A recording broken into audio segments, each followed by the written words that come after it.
Good morning, good morning, good morning. Happy Thursday. It is Thursday, March 19th, 2026. And this is the first of a two-part series about how I got into publishing. Specifically, this is going to be about my journey from my undergrad in Chicago through getting my master's in publishing from NYU and all the things in between. So I just wanted to give a back because most people don't know the kind of behind the scenes of how I got to this place. They just see that I love books. I want to work in publishing. I want to get paid to read books. And then they see me where I am now and what I'm doing now with writing workshops and one-on-ones with authors and 15-minute consultations and those kind of things, but they don't really know the behind the scenes, and I haven't really shared the behind the scenes. So this is my journey to making this 15, hopefully 15-minute video on how I got started in publishing and what it was like for me to know kind of the exact path I wanted to be on and how to kind of follow that exact path with the Lord. So I just want to start off at like 12, 13, 14. So I grew up in Chicago, and I remember going when I was younger to a Kojic church, Church of God in Christ Church. And it was Van W. Wells. It was Pekin's Memorial Temple, Church of God in Christ. And I remember going there when I was probably like 9, 10. And I don't think I paid any attention to church at all. Um, they had kids' church, and I went to kids' church, and I remember being very bored and falling asleep. And so after kids' church, they would take us to a higher part of the sanctuary, and I would probably be falling asleep. Like I don't even know. That is very different from how I am now and how I was at 12. So at 12, I went to Crusaders in Chicago, and I wanted to join the church because they had a dance team. That was the only reason. They had a dance team, and I wanted to join it. And so I joined the dance team. But before or after I joined the dance team, I got involved in everything they had, every class that they had, every training that they had, every time the doors was open. I was like, how can I be there? How can I be at prayer? How can I be at this place? How can I be at that place? Like, how can I be all around and all saturated into what Crusaders had going on? Because it was a different church. It was not like the Kojic church. It was very, very different from the Kojic church. The experience was different. There wasn't a bishop. There was an apostle. There wasn't, the Kojic church is just different from Crusaders that I went to. And so I went there from like seventh, eighth grade, all the way through undergrad, coming back, all the things. And so when I went to Crusaders, I was introduced to all kind of authors. I was introduced to Win Worley. If I thought about this earlier, I would have had a picture.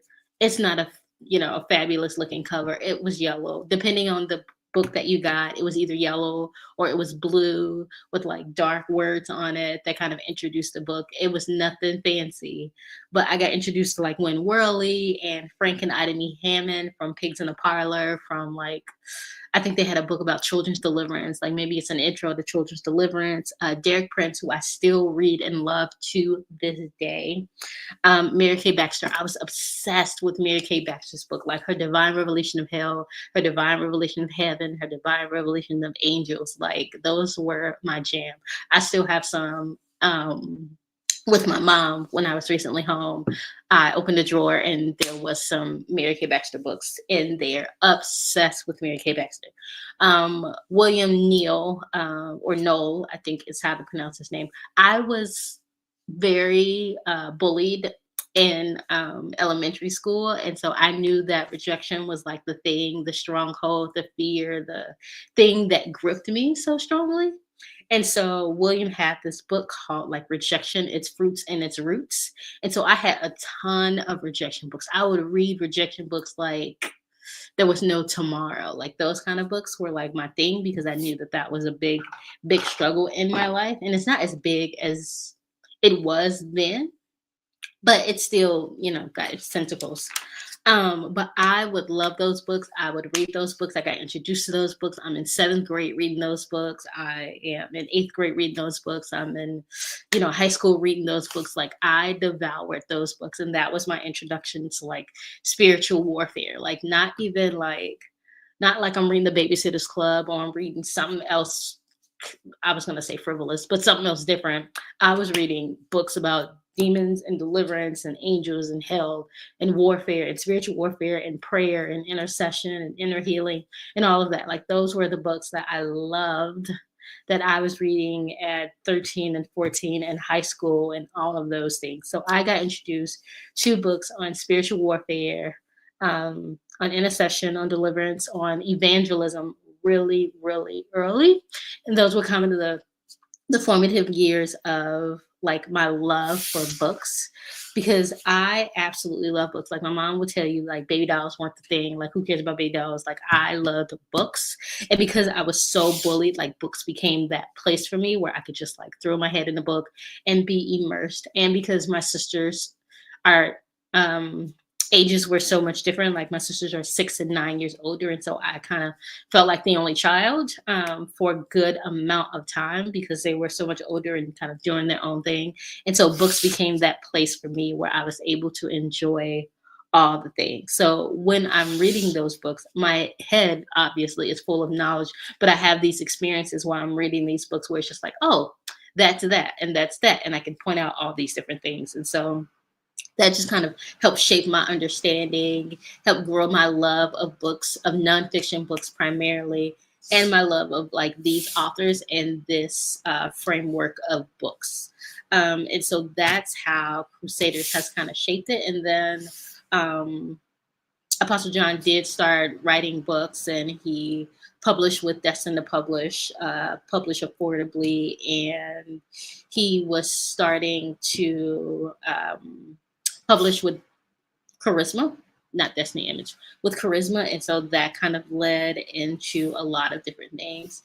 In 2023, I remember meeting Stephen Strange. I remember him coming to the church and they're honoring John Eckhart with a plaque. And I remember being so excited because this is Charisma and this is like the spiritual warfare books and this is the place and this is my dream and all of this, because I had determined that Charisma was a dream. That was a publishing company I was going to work for. I was going to, do all the things. And so Charisma was the dream in sight to go and work for them. And so I remember in 2013, I had met Stephen Strange. He had come to the church, honored Apostle John for maybe it was 1 million books sold for Prayers That Rout Demons. And so he had come to church, and I don't know what I was doing in the midst of that, but I remember walking past him and then coming to my actual seat. And then I remember after church, I walked to the back. And so I walked over to one of the security guys and I was like, hey, can I go back there? And so I had favor. He knew who I was. And they let me back there in the room with John Eckhart and Stephen Strange. And during that point, I don't think I recognized or I knew that John Eckhart knew like what I wanted to do. Like during that time, I was working with the church website. I was helping the church blog. I was running the church blog, like all these things. I was involved in every aspect of whatever I could be involved in. If there was prayer on this day, if there was a class on this day, if there was training on this day, if there was prophetic something on this day, like I was involved in all the things. And so I don't think I recognized that he knew what I did and that he knew what I was interested in. And so when I walked in, Apostle John Eckhart like introduced me to this guy, and I was like, oh, like, you know what I do. Like, you know what I like, you know what I do. Like, I'm stunned that, he knows this information. And so we have this brief conversation about like, how to get into publishing. And so he tells me like, don't get a degree. He tells me to go work for a publishing company and then, backtrack if I want to get a degree. And so in my head, I was already like, nah, but I want a degree. Like, I hear you though, but I actually want a degree first. And then I want to get into the publishing industry. And so I thought, that's really, I mean, it's wise advice. Get a job first and then decide if you want to get into the industry. Do that. That's really wise. But I didn't, I was already like, I'm gonna get a degree. Because what of the other things that I did not mention is that I used to tell my parents that I was going to move to New York and get a master's in publishing. I didn't know that there were 5 boroughs. I didn't know anything about New York. I didn't know about the cost of living. Like, I didn't know any of those things. I just told them out of my mouth, this is what I'm going to do. And so they always knew that this is what I was going to do because I said it at such a young age. Speeding up the process, I meet John Eckhart's acquisition editor. I meet Javon Bowden probably in 2023 or 2013 as well. I was trying to look back through Facebook and look at our kind of shared history, but I met her in 2013.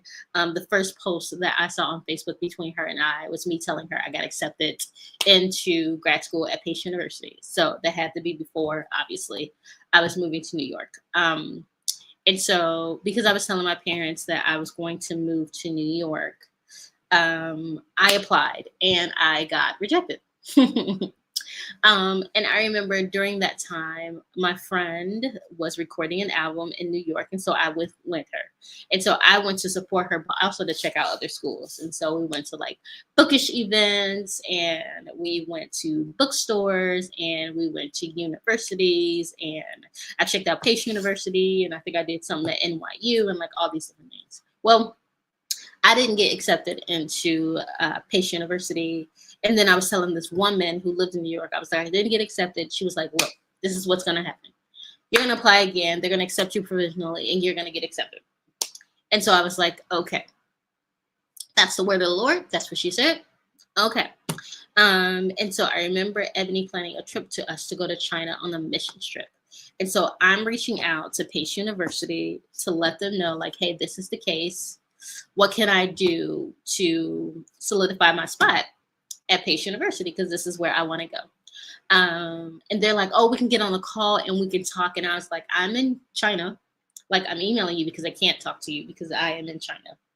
And so before we left China, I had been accepted provisionally into Pace University as the woman had said. And so I'm excited. I'm reaching out to her. I'm reaching out to Devon to let her know I got accepted. I'm moving to New York. And I got accepted in that August. I got accepted in July. School started at the end of, I think the beginning of September, like right after Labor Day. And so I'm like, oh, I got 2 months to like get all my stuff together and move to New York. And I ain't got no place to stay, no person to stay with, like all of those things. And so, yeah, I think I'm going to cut it off at that, at me moving to New York, getting accepted provisionally so that I can run back part 2, because I really want this to be a 15-minute video and we are already at 13 minutes. So I am going to wrap it up there.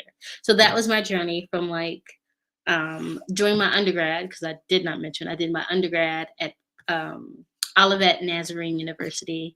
I did a double major in journalism and business, which took 5 years instead of 4 because journalism classes were every other year. And so it was the best 5 years at a Christian university. I was co-leading the prayer ministry with a great and amazing missionary friend now. And so it was just a phenomenal experience for me at that undergrad university because it solidified my love for Jesus. It solidified my role in ministry on this campus ministry. Like it helped solidify all the things so that I can walk into this Babylon that people call it, Babylon system, and still, walk in the love for Christ and the love for Jesus that I still currently have. And so that is part 1 of how I got into my love of books, my love of reading, my love of deliverance books and prophetic books and apostolic books and strong spiritual warfare books. What it was like reading those books, my introduction to publishers, specifically Stephen Strange at Charisma, and then meeting Javon Bowden, who was the acquisition editor at Charisma during that time, and having that conversation with her, and having that friendship and that mentorship from her. And then moving to New York City, that opened up a whole lot of other opportunities for me to thrive and to flourish. And so I'm going to leave it here. so that in part two, we can talk about more about New York, and then North Carolina, and then how it led me here now to Minnesota. I will see you back here next Thursday for part two of this series on how I got into publishing. Have a great day. I'll see you actually back here on the Tuesday author prayer series, and then back here Thursday for part two. Bye.